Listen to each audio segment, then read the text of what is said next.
Hi, my name is Johnny Leach and I'm a sergeant with the Fredericksburg Fire Department.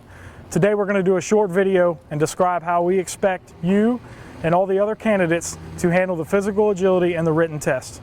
We would personally like to thank each one of you for applying for this fine city, and we wish all of you the best of luck. Thank you and have a good day. The physical agility test consists of a timed and untimed component. First will be the time portion.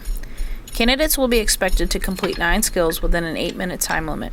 Time will stop either when the candidate has completed all skills or when the time limit has been reached. Upon conclusion of the time portion, candidates will continue on to the untimed portion. Candidates will complete 4 skills during the untimed portion. All skills are designed to simulate the critical tasks of a firefighter. Candidates who have been invited to participate in the agility test are recommended to wear a t-shirt, comfortable pants, and athletic footwear. A helmet, coat, gloves, and SCBA will be provided at the test site. However, candidates may bring their own helmet, coat, and gloves. During the testing, candidates will be provided a document to record test results. Candidates will be expected to keep their own documents. If the document is lost, a replacement will not be provided and will result in the candidate being unsuccessful in the agility test. During the time component of the agility test, candidates are encouraged to walk swiftly. Running is prohibited in all stations with the exception of one. The candidates will be evaluated on the following skills. Step 1. The stair climb. The candidate will pick up the high-rise pack and tool bag and proceed up the stairs. The candidate is required to walk up and down 2 times without skipping any steps. Once the candidate has completed this task, he or she will continue to the next step.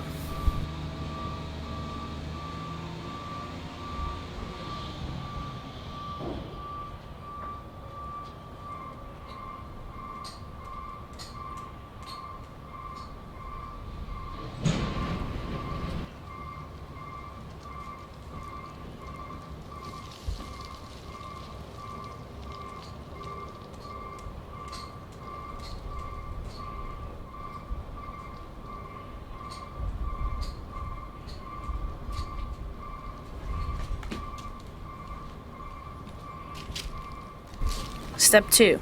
Hydrant caps. The candidate must start from the right and move to the left when removing and replacing caps. Candidates must use the provided hydrant wrench to loosen and tighten the caps. The candidate will begin by removing all the caps. Once they are removed, the caps will then be replaced in the same manner they were removed. The candidate will proceed to the next step upon completion.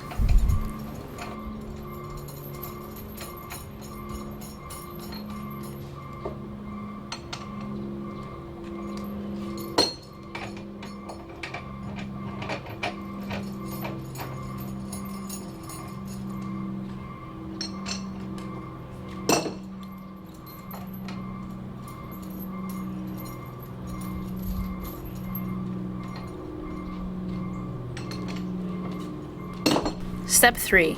The hose drag. Candidates may run in the station if they choose so. There will be a charged 1.5-inch hose line. Using the over-the-shoulder method, the candidate will advance the hose line 75 feet.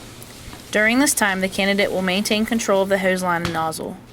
When he or she has reached 75 feet, the candidate will place the hose on the ground and continue to the next step. Step 4. Rescue tool event. The candidate will pick up and carry a box fan a distance of 40 feet, set it down, and immediately pick it up and carry it an additional 40 feet. The candidate will set down the box fan and proceed to the next event. Step 5. The ladder raise. The candidate will raise a 28-foot ladder to an upright position against the building. When raising, candidates will use the rails and maintain contact and control of the ladder.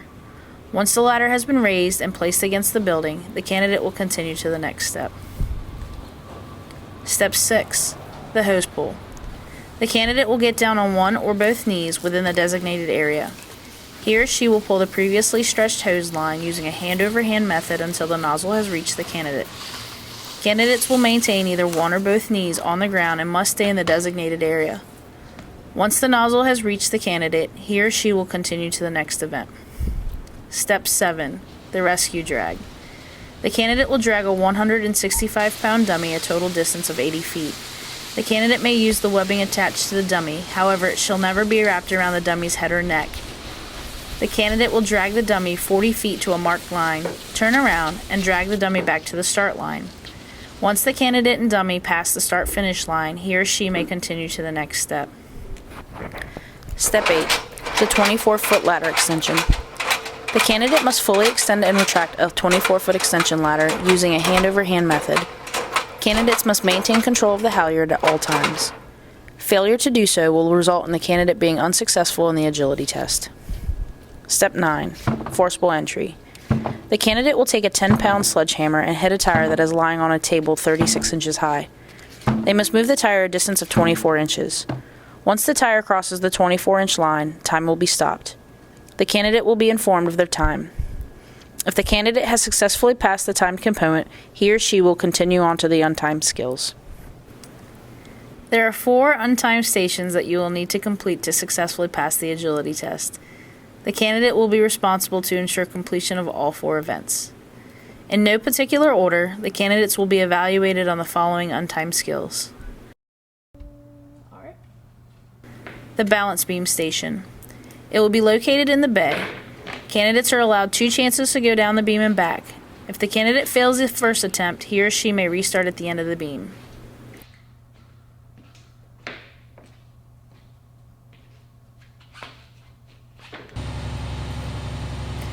The ladder climb. Candidates will be expected to climb the ladder of an aerial. The ladder will be fully extended at a 70-degree angle. Candidates will be provided with a ladder belt. During the climb, candidates will be attached to a rope system to ensure safety. Once the candidate starts climbing the ladder, he or she must continue to the top without stopping. The candidate must climb, maintaining 3 points of contact, and touch the top rung of the aerial ladder before returning to the bottom.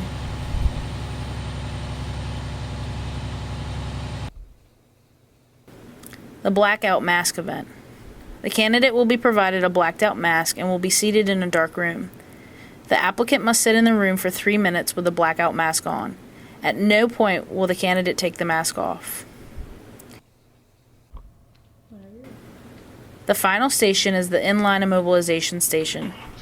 The candidate will crouch down and hold their arms out extended to simulate holding C-spine on a patient. Candidates will stay in this position for 2 minutes. When the 2 minutes are over, the candidate will stand up straight without using assistance. All testing stations may be subject to change. We hope this video has been informative. Once testing is commenced, administrators will not be able to answer any questions. Please feel free to contact us prior to your test date. Once again, thank you for your interest in the Fredericksburg Fire Department, and good luck.